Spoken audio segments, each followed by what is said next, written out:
leilung hi mana Jerusalem andim thar leang ka dalfate chena moiring o Jerusalem tharana itunga nam zatin ren kan chena Kamwana lelo kain kan tha Bo big joy mon a kiang zo ta Valin go na re zo ta Sing lam du dan lal pir tum na ne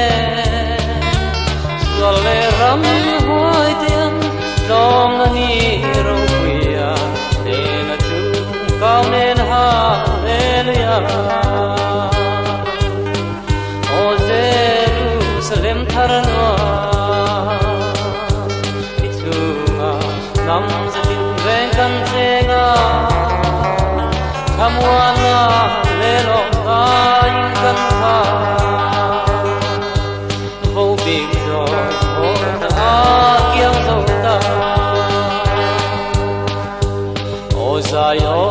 O Zion harla Itzakna imoina in bella Tunzina ni bella Itunga alludlo hei don silo O Jerusalem tharana Itunga nam zatin ren kan tena Kamwana lelong kain kan tha Vô big joy mon a kiang zo ta Ne chung le sel turing Sakor bar chunga kan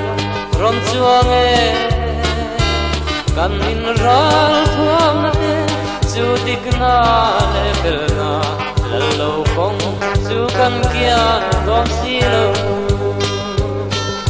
O Jerusalem tharana Itunga